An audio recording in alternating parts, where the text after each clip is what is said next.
हर हर महादेव। भक्तों, आज की जो कथा है वह भगवान शिव के भक्तों के लिए बहुत ही महत्वपूर्ण है, क्योंकि सावन माह के इस पावन उपलक्ष्य में आपको जो कथा सुनने को मिलने वाली है उससे आपके हर मनोरथ पूरे होंगे। शास्त्रों में कहा जाता है कि जो भी मनुष्य चाहे, वह पुरुष हो या औरत, भगवान शिव की इस कथा से उसके सब कष्ट दूर हो जाते हैं। आज हम आपको भगवान भोलेनाथ जी के बैद्यनाथ ज्योतिर्लिंग से जुड़ी हुई कथा सुनाने जा रहे हैं। भक्तों, हमारे चैनल का उद्देश्य केवल सत्य और ज्ञान की बात आप तक पहुंचाना है। सनातन धर्म सभी धर्मों को समान आदर देता है। चाहे आप बुद्ध के अनुयायी हो, चाहे आप गुरु नानक देव जी के सिख धर्म से प्रभावित हो, आपको ये भली भांति पता होगा कि सनातन धर्म गुरु नानक देव जी हो, चाहे गौतम बुद्ध, श्री कृष्ण हो या महावीर, जीसस हो या मोहम्मद, सभी को उसी प्रकार आदर देता है और सच्ची भक्ति भावना रखता है जितनी भगवान भोले शंकर महादेव जी के प्रति। तो कृपया कथा को पूरा सुने और चैनल को सब्सक्राइब करके कमेंट में हर हर महादेव लिखना न भूलें। कथा का प्रारंभ करते हैं। शिव पुराण के अनुसार बैद्यनाथ ज्योतिर्लिंग भगवान शिव का ज्योतिर्लिंग है। पुराणों में बैद्यनाथ ज्योतिर्लिंग की स्थापना से संबंधित कथा इस प्रकार है। एक बार रावण ने हिमालय पर भगवान शिव की घोर तपस्या की। रावण ने अपना एक एक सिर काटकर शिवलिंग पर भेंट कर दिए। इस प्रक्रिया में उसने अपने 9 सिर चढ़ा दिया तथा 10वें सिर को काटने लगा। तब तक भगवान शंकर प्रकट हो गए। प्रकट होकर भगवान शिव ने रावण के 10 सिरों को पहले की भांति कर दिया। भगवान भोलेनाथ बोलते हैं कि रावण, मांगो, क्या वरदान मांगते हो। रावण ने भगवान शिव से कहा कि मुझे इस शिवलिंग को ले जाकर लंका में स्थापित करने की अनुमति प्रदान करें।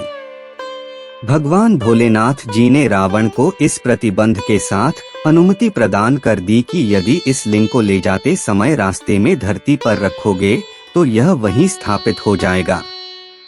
संसार में कोई भी इसे हिला भी नहीं पाएगा। जब रावण शिवलिंग को लेकर जा रहा था तो मार्ग में उसे लघुशंका करने की प्रवृत्ति हुई। उसने उस लिंग को एक अहीर को पकड़ा दिया और लघुशंका से निवृत्त होने चला गया।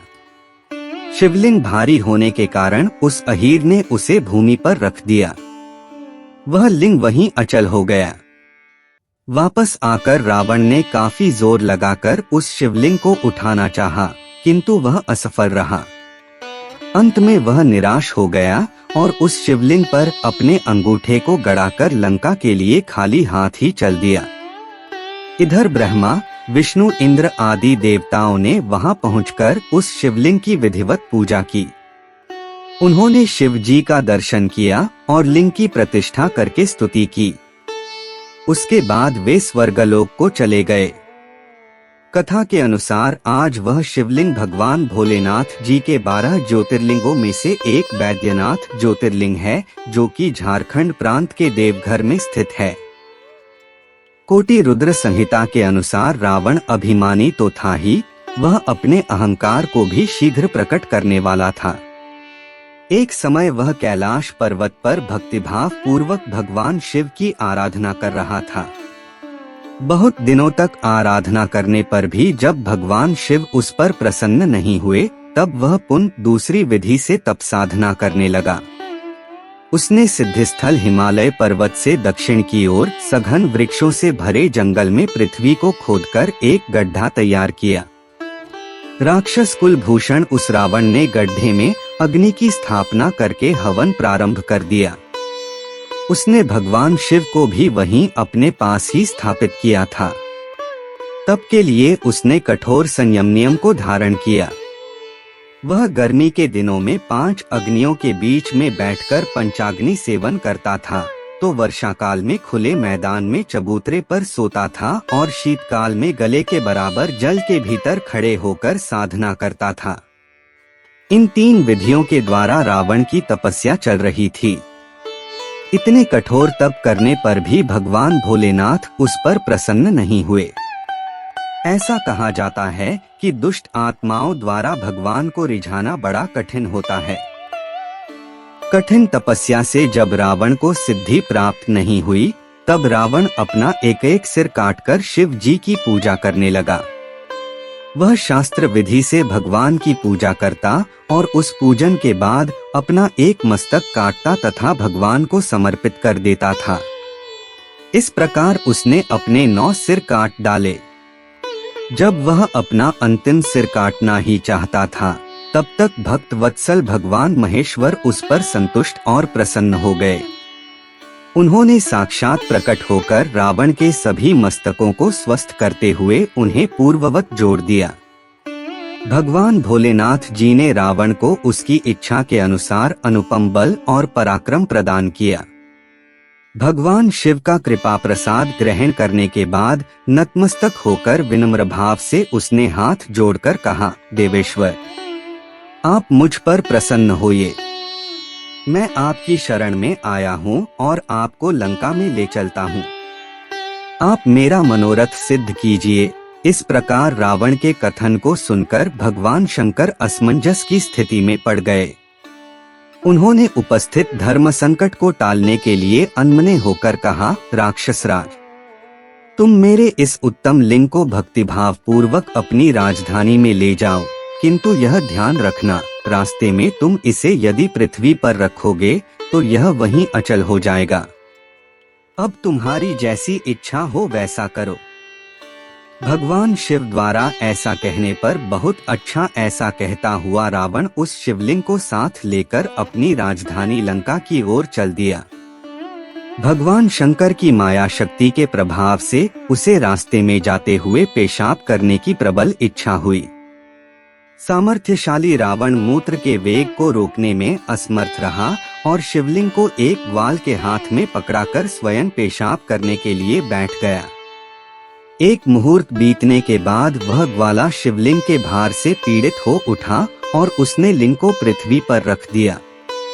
पृथ्वी पर रखते ही वह मणिमय शिवलिंग वहीं पृथ्वी में स्थिर हो गया। जब शिवलिंग लोक कल्याण की भावना से वहीं स्थिर हो गया, तब निराश होकर रावण अपनी राजधानी की ओर चल दिया। उसने राजधानी में पहुंचकर शिवलिंग की सारी घटना अपनी पत्नी मंदोदरी से बताई।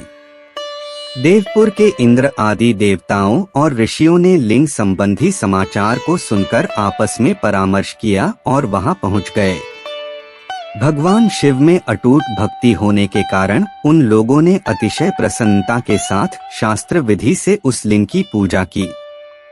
सभी ने भगवान शंकर का प्रत्यक्ष दर्शन किया।